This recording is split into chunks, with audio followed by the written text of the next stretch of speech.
From the wilderness of Kodiak Island, Alaska, this is Murder and Mystery in the Last Frontier with your host, Robin Barefield. In a land full of peril and vicious animals, humans are the most dangerous predators of all.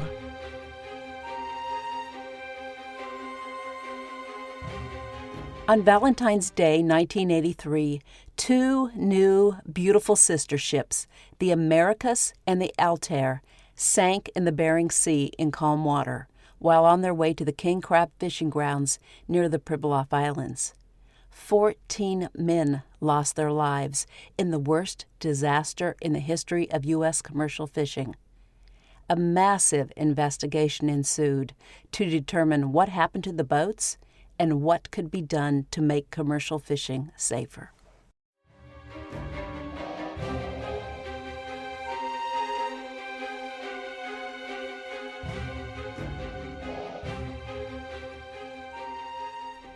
Welcome to Murder and Mystery in the Last Frontier.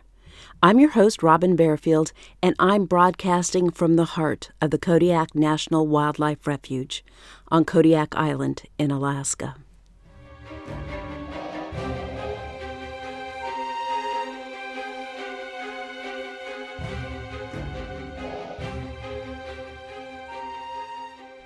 One of the many images the name Alaska conjures is a plate of steaming crab legs accompanied by a ramekin of drawn butter. King crab ranks with lobster as one of the premier shellfish delicacies in the world. And while shellfish connoisseurs have long appreciated king crab from Alaska, the television show The Deadliest Catch made folks aware of the rigors and dangers involved in catching the beautiful crabs they crave. Although the program is sometimes overly dramatic, there is no question crab fishing can be highly profitable, but it is also often dangerous. In the mid-1970s, the death rate for commercial fishermen soared to 75 times the U.S. national average for deaths on the job, and the mortality rate for crab fishing in Alaska in the winter peaked 25 times higher than the death toll for the rest of the commercial fishing industry. It was 9 times more dangerous for an individual to take a job crab fishing in Alaska than it was for him to become a miner or logger, the two next most hazardous jobs. In the 1980s, king crab became even more valuable, and the death toll rose. The commercial fishery for king crab occurs in the winter in Alaska, and king crabs don't conveniently congregate in protected bays. Fishermen pursue the giant crabs in the open ocean in some of the most treacherous waters in the world during the stormiest months in Alaska. Although the job pays well, life on a crab boat is often hell. And the crazy thing is, this danger and money revolve around something we eat. When you were 19 years old, would you have applied for a job you knew was risky but could earn you between $50,000 and $100,000 for 3 months of work? In Alaska and the Pacific Northwest in the 1970s and 1980s, young men fought for positions as crew on crab boats heading to the Bering Sea. Not only did working on a crab boat pay 10 times more than any other available job, but it promised adventure and esteem. To be chosen to work as a crewman on a first-rate fishing vessel proved an honor, making you an instant hero among your peers. In 1983, one of the most prestigious and profitable fleets of crabbing vessels in the North Pacific belonged to Jeff Hendricks in Anacortes, Washington. Young men from Anacortes yearned for jobs on one of Hendricks' boats, where boys had the rare opportunity of graduating from high school, stepping onto the deck of a vessel, and earning over $50,000 for a few months of work. Hendricks, the son of a commercial fisherman, spent enough time as a teenager on his father's boat to know he did not want to become a commercial fisherman. He went to college and earned his real estate license, but when the real estate market in Seattle collapsed in 1972, he and his wife Linda moved to Linda's hometown of Anacortes, and Jeff returned to a job he didn't love, but he knew well. Hendricks had perfect timing. He returned to commercial fishing just when fertile crab grounds were discovered near the Pribilof Islands in 1972. At the same time, the public demand for king crab exploded, and banks eagerly loaned money to prospective boat owners. Hendricks knew he needed big, strong boats to handle the rigors of the Bering Sea, and he imagined a design and dreamed of owning a fleet of vessels. His boats would have names beginning with the letter A, identifying them with his adopted home of Antares. He would hire his crewmen from the fishermen and young men of Antares, providing good jobs for his family, friends, and neighbors, and instilling the town of Antares with pride and hope.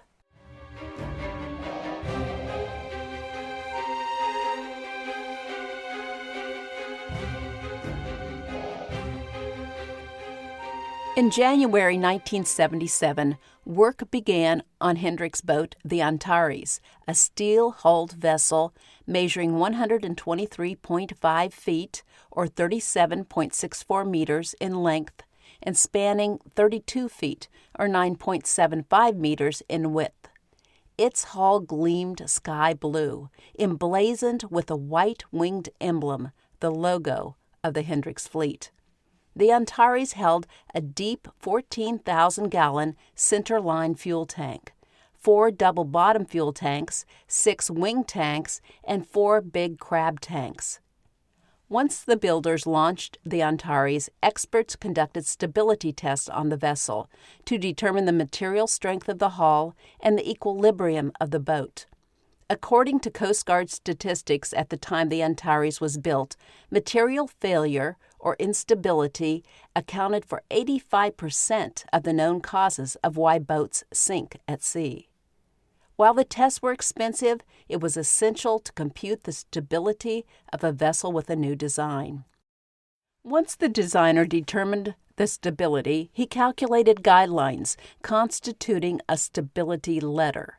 This critical letter remained on board the boat and recommended how a skipper should load the boat to avoid it from rolling over and capsizing. Usually, a roll of more than 30 to 35 degrees was considered unsafe. The stability letter recommended how many pounds of gear should be stacked on deck, as well as how much fuel the tank should carry and which tank should be emptied first. Stability shifts when the crab tanks are full of water and crab. When tons of ice cake the deck, railings, and gear while traveling in rough seas and cold temperatures, the stability changes again. In 1977, when the Antares was built, the Coast Guard did not require a stability letter for commercial fishing vessels, but insurance companies preferred a stability letter, and Jeff Hendricks wanted a letter to keep a vessel and crew safe, and to understand how much weight his boats could carry and how the weight should be distributed. After building the Antares, Hendricks commissioned the Americus and Altair. These boats were built on the same pattern as the Antares, and instead of paying for multiple expensive stability tests, Hendricks used the stability letter from the Antares for all 3 boats. By the early 1980s, Hendricks had expanded his fleet of A-boats and decided he needed to diversify the use of his vessels for other fisheries in addition to the short winter crab season. He followed the lead of Russian, Japanese, Norwegian, and German boat owners and added gear to his crab catchers so they could be used as fishing trawlers when the crab season ended. Hendricks knew adding heavy trawling gear to his vessels meant he would need to reduce the number of crab pots on the boats, but he believed in the long run he would make more money by extending the seasons of the boats by trawling for pollock. Adding trawling gear would also allow the vessels to operate nearly year-round. In early 1981, the first trawl gear fittings added more than 5 tons to the Alaska, Antares, Americus, and Altair. Hendricks did not add trawling gear to the slightly smaller Alliance. In December 1981, Hendricks added nearly 22 additional tons of trawling gear to the 4 A-boats. Because of the added weight of the trawling gear, the captains of the boats varied the trim of their vessels to maintain their stability. These changes included reducing the number of crab pots and reconfiguring fuel tank loads. Some of the captains also began experimenting with flooding the crab tanks for a gentler ride. George Nations, the captain of the Americus, favored cross-tanking, or flooding crab tanks diagonal to each other. Tragedy struck the Antares in 1982 near False Pass, 300 miles west of the Alaska Peninsula, when the hydraulic system caught on fire and flames consumed the boat. The crewmen escaped in life rafts and were rescued, but the burned-out hull of the Antares sank as it was being towed to port.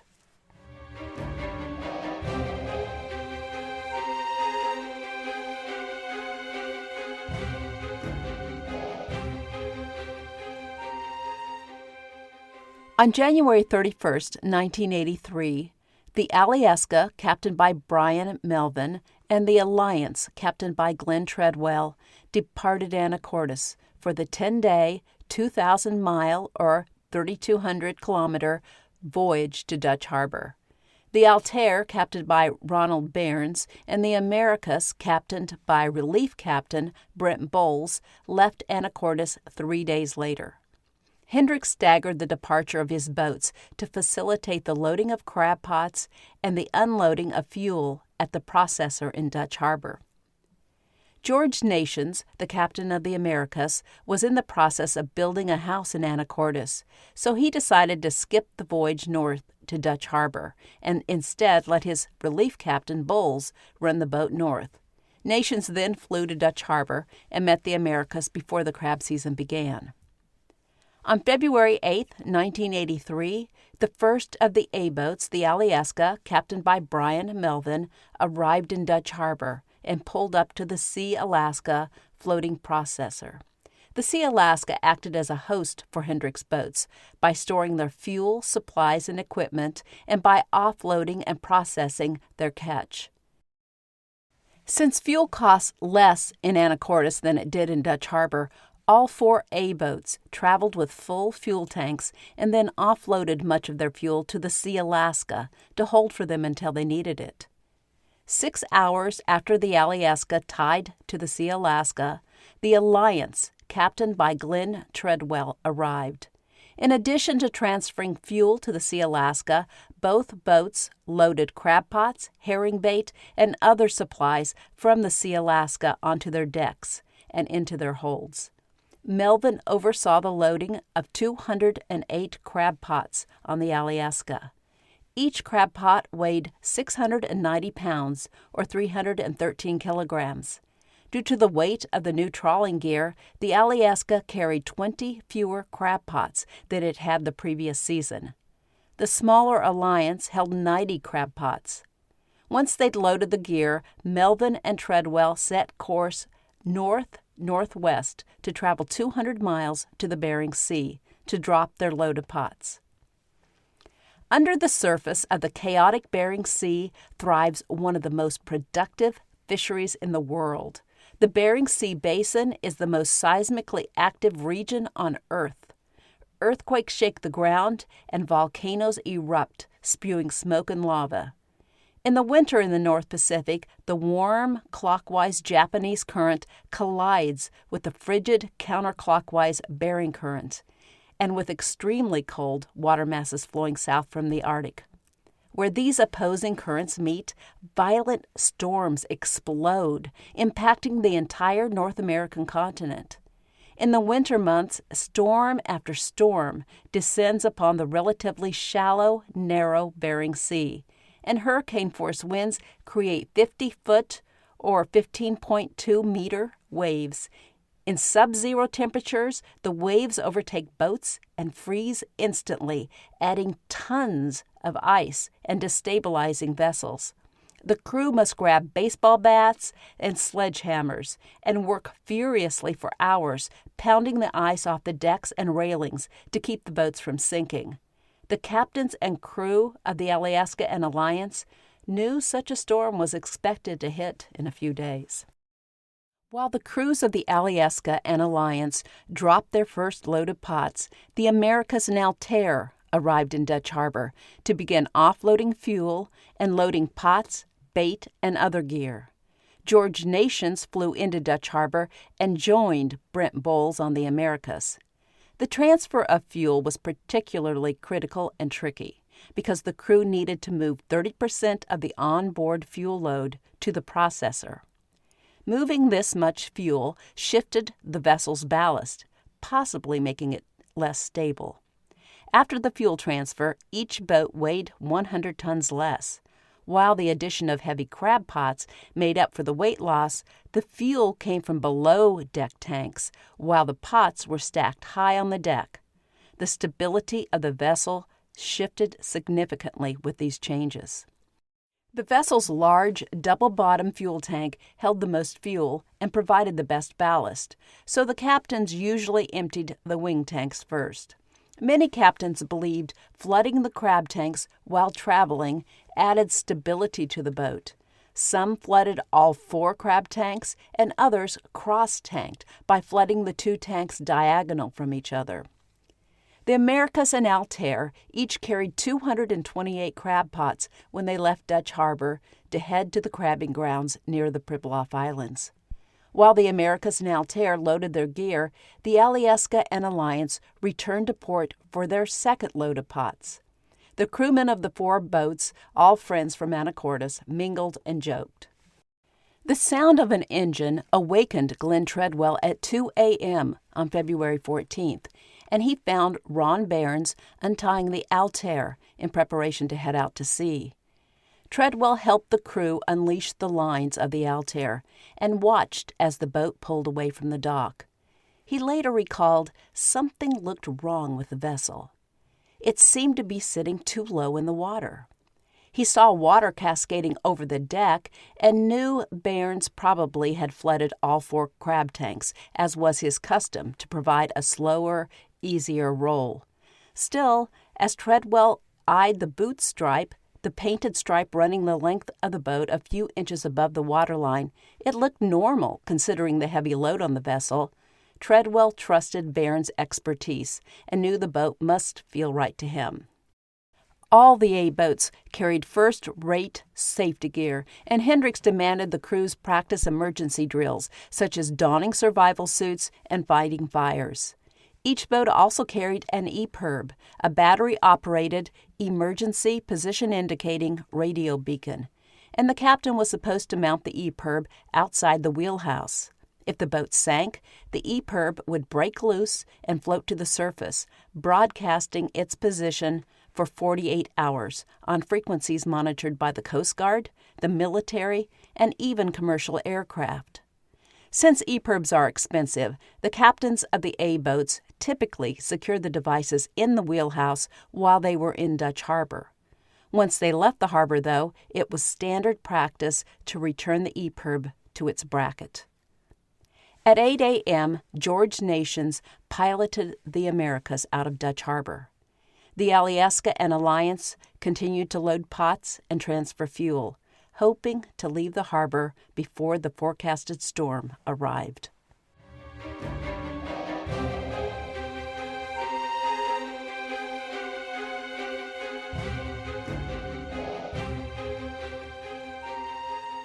At 12:15 p.m. on February 14th, the captain of the Neptune Jade, a Singapore-registered freighter headed for the Orient, noted a strange stationary blip on his radar. He reasoned the object was a boat, but why wasn't it moving? He attempted to call the vessel and ask if it needed assistance, but he received no answer. He then headed toward the position of the radar blip, thinking it might be a boat in distress. 3 hours later, a crewman on the Neptune Jade spotted the hull of an overturned boat.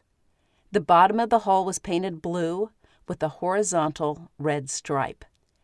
The captain of the Neptune Jade announced over the radio the position and description of the overturned vessel, and the captain of another boat relayed the message to the U.S. Coast Guard station in Kodiak. Two vessels in the area, the Alaska Invader and Pacific Invader, rushed toward the coordinates of the overturned hull. The Neptune Jade, meanwhile, left the overturned boat and continued its journey to the Orient. 45 minutes later, the merchant vessel Ocean Brother, on its way to Japan, radioed the Coast Guard and reported an overturned hull. This sighting was positioned 3.5 nautical miles southwest of the coordinates given by the Neptune Jade 45 minutes earlier. While possible, it is unlikely the hull sighted by the Neptune Jade could have drifted so far in such a short amount of time. The Coast Guard made an understandable mistake by assuming both sightings pertained to the same vessel. The Coast Guard base in Kodiak, 500 miles away, launched a C-130 search plane. The slow plane would not arrive on the scene of the overturned hull for 3 hours. The crews of the Alliance and Alyeska, still in Dutch Harbor, heard the Coast Guard's urgent marine information broadcast about the overturned hull, but those at the dock in Dutch Harbor believed the hull probably belonged to a boat that had burned a week earlier at Akutan Island. At 8 p.m. on February 14th, the Alyeska left Dutch Harbor, and the Alliance followed 15 minutes later. On their way to the crab grounds, Treadwell and Melvin decided to run parallel courses to each other 5 miles apart, keeping a watch for the overturned hull. They saw nothing, and with a huge storm rapidly approaching, they raced toward the Pribilofs before the storm could overtake them. Lonnie Sullivan, the police chief in Dutch Harbor, asked his friend Buster McNabb, the skipper of the crab boat Golden Pisces, to transport him to the overturned hull and help mount a rescue if possible. When they reached the boat, McNabb, Sullivan, and the crew of the Golden Pisces watched the hull toss in the growing seas. Sullivan knew it was too dangerous to send divers into the water in these conditions. When one massive wave hit the stern, the bow rose, and McNabb saw an American flag emblem wrapping around the side of the hull. He realized he was looking at the overturned hull of the Americus, and he immediately radioed Dutch Harbor and described the hull of the boat. Brian Melvin half listened to the radio chatter between boats as he cruised toward the Pribilof Islands. But when someone came on the radio and asked which of the A boats were out, he tuned into the conversation. The man then repeated the description of the overturned hull and said he thought it might belong to one of the A boats. Melvin suddenly felt sick and tried to call the Americus on the radio. When he received no answer, he attempted to contact the Altair. But again, there was no reply. He then called Treadwell on the Alliance, and despite the approaching storm, both captains turned their boats around and headed toward the coordinates of the overturned boat. The two captains conferred and decided to drop 30 pots each in shallow water to lighten their loads. Melvin began to worry. He feared the Americus was down, and he couldn't reach the Altair. His boat, the Alyeska, was a carbon copy of those two boats, and he carried the same load and even flooded his 4 crab tanks for traveling, just as Barents did on the Altair. Were the 3 boats unstable, and was the Alyeska in danger of capsizing? 36 hours after the Neptune Jade first spotted an overturned hull, Brian Melvin and his crew on the Alyeska arrived at the hull of the capsized Americus.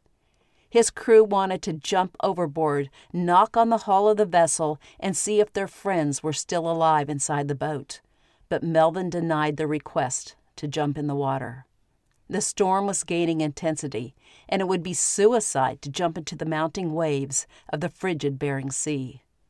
Melvin and his men helplessly watched the bulbing hull.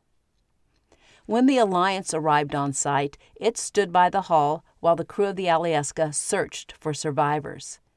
9 hours later, at 11:30 a.m., Treadwell called Melvin and told him to hurry back to the hull. The crews of both boats lined the decks and watched in silence as the hull of the Americus rose one last time and then slid beneath the waves, sinking in 4,200 feet or 1,280 meters of water. With the Americus gone, Melvin and Treadwell continued to try to contact the Altair by radio, but they had no luck. The Altair had vanished. Neither the Americus nor the Altair relayed a Mayday call, and neither boat's EPIRB sent a distress signal.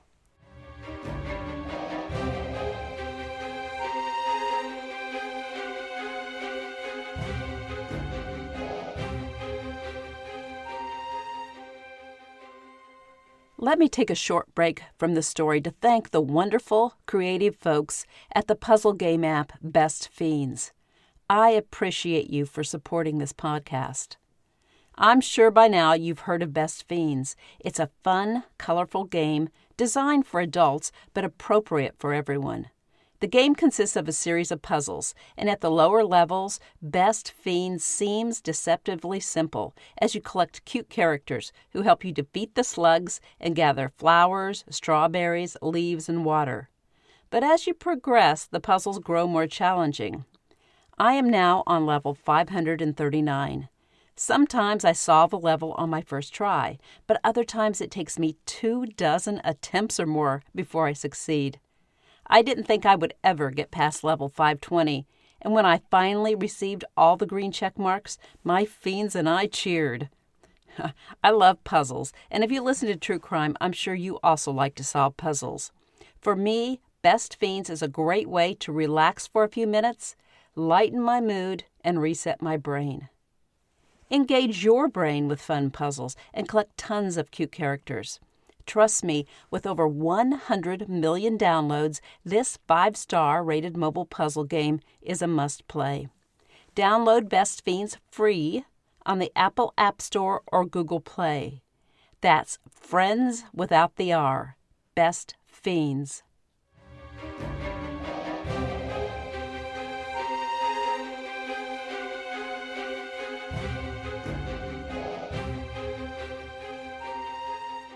Oddly, 1 month later, when the Alliance and Alaska returned to the Bering Sea, Treadwell and his crew spotted an orange, deflated life raft floating in the water.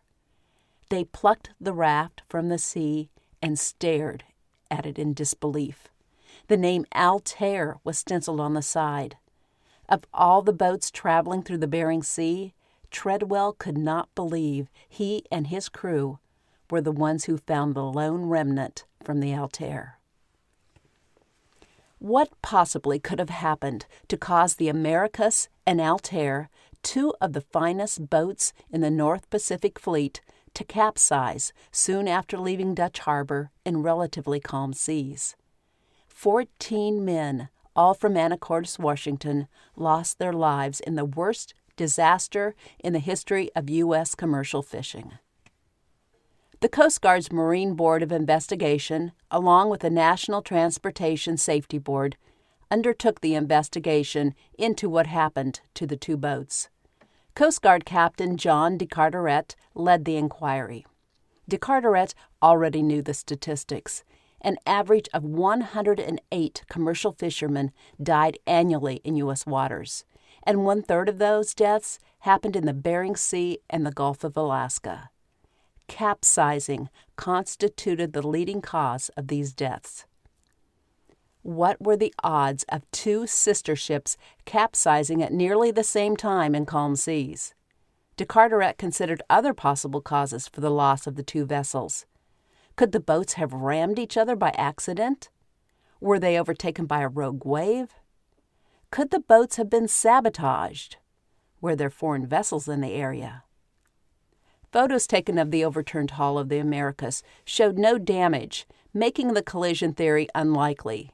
DeCarteret did not believe the boats had been sabotaged by foreigners, but he could not rule out the possibility. DeCarteret and the Marine Board of Investigation questioned many people, including Treadwell and Melvin, as well as the owner of the boats, Jeff Hendricks, and the boat's designer, Jacob Fisker Anderson. Hendricks genuinely seemed perplexed by the loss of his 2 boats, and board members felt he was doing all he could to assist them with their inquiry. Fisker Anderson confirmed that the only stability information for the Americus and Altair came from the report done on the Antares. The stability test was not repeated after the addition of trawling gear to the vessels, but Fisker Anderson said he and Hendricks agreed that as long as the captains subtracted an equal weight in crab pots to make up for the additional weight of the trawling gear, the stability should remain the same. In its initial inquiries, the Marine Board hit young Captain Brian Melvin hard. They asked him to describe how he loaded the Alyeska in Dutch Harbor, and then asked if he consulted the stability letter during the loading process. When Melvin said he had not, NTSB investigator Doug Raby handed him a copy of the letter and asked him if he could find instructions which would correspond with how the Alyeska was loaded in Dutch Harbor. Melvin could find nothing relevant in the letter. After the hearing, de Carteret felt the board had uncovered several essential facts. The retrofitting for the trawling gear had added weight to the decks of each vessel, and neither vessel had been reclined for new stability variables. No one knew which fuel tanks the crews had emptied when the 2 vessels transferred fuel to the Sea Alaska. And Ronald Bairns probably ordered all the crab tanks on the Altair filled with water, while George Nations likely cross-tanked the Americus. Since the crab tanks sit higher than the emptied fuel tanks, the full crab tanks would not entirely make up for the lost weight deep in the hull. Also, water sloshes out of the full crab tanks, adding more weight to the deck. The captains seemingly took none of these variables into account, but believed they could judge if their boats felt right in the water. De Carteret asked Bruce Adie, a mechanical engineer and an expert on marine stability, to assist him with the investigation.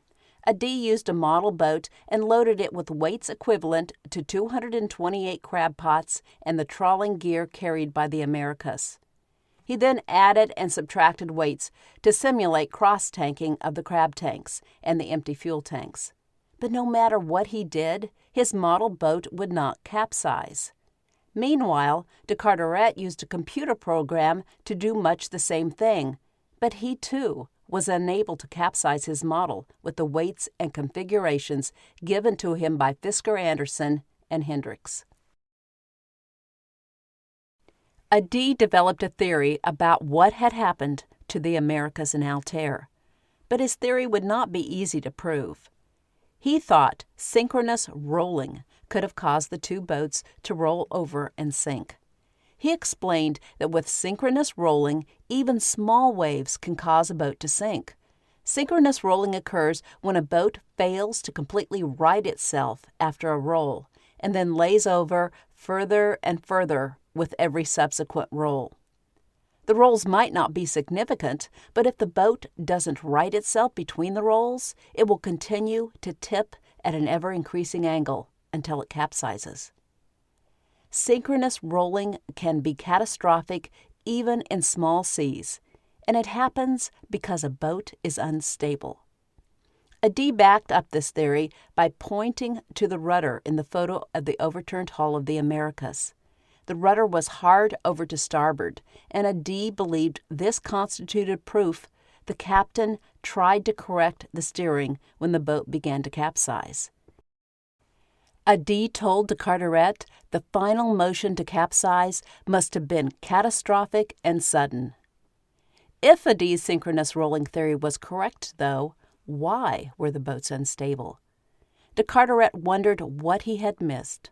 Adie said a captain could not simply subtract crab pots from the deck to offset the addition of 30 tons of trawling gear, because the pots and the trawling gear were in different locations on the deck and affected the metacentric height differently.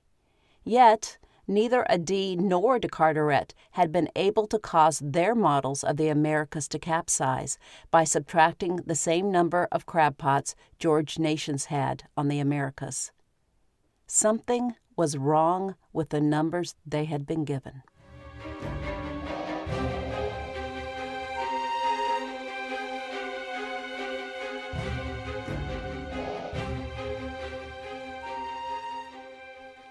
Coast Guard inspectors asked Dave Stanfield if they could examine his boat, the Morning Star, since the Morning Star was built on the same pattern as the Americus. Both boats were patterned after the Antares, but because the Antares had burned and then sank while being towed to port, it was not available for inspection. Adie and his team stripped all the gear off the Morning Star, measured the boat, and determined its displacement. Once Adie performed the necessary calculations, he learned the Morning Star weighed 55.6 tons more than the light ship weight listed for the Antares in its stability report. Adie's findings stunned Fisker Anderson. Had Fisker Anderson made a mistake in calculating the stability of the Antares? Since the stability report for the Antares was also used for the Americus, Altair, Alyeska, and Morning Star, did they all weigh more than Fisker Anderson had calculated? And if so, were they all unstable?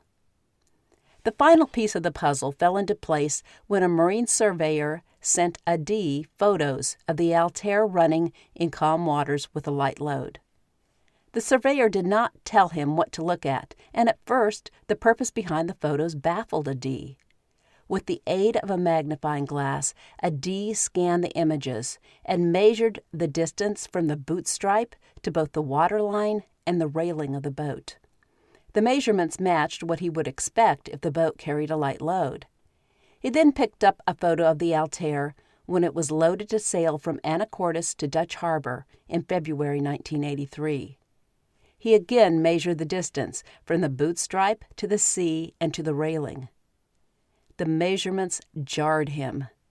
The boot stripe was painted a foot higher in this photo than it had been in the older photos. He entered the measurements into his computer program, and the calculations clearly showed the Altair weighed 60 tons more than its determined weight after the addition of the trawling gear. More importantly, though, if the boot stripe had been at its original level, it would have sat well below the waterline after the boat was loaded in Dutch Harbor, making it evident to everyone that the vessel was overloaded and unstable.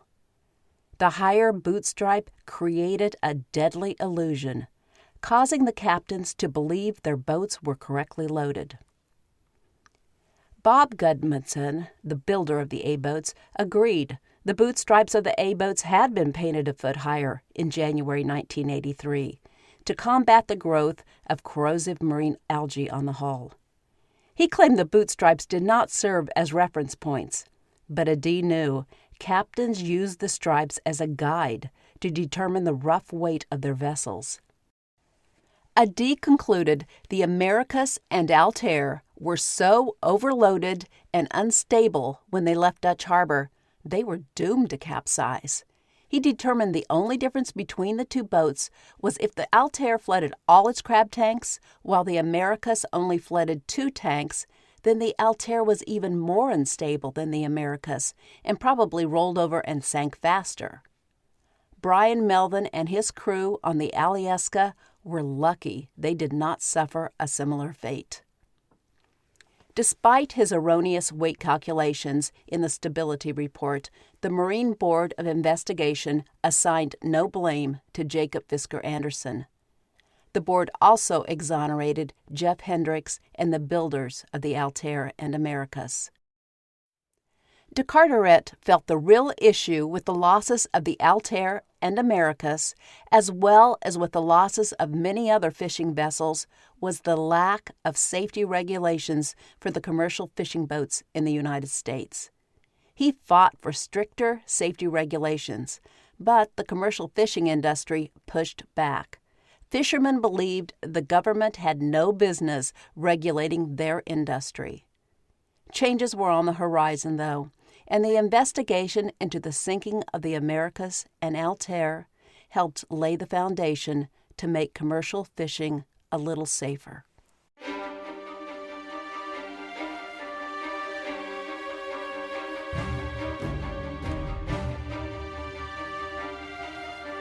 Thank you for listening, and I hope you enjoyed this episode.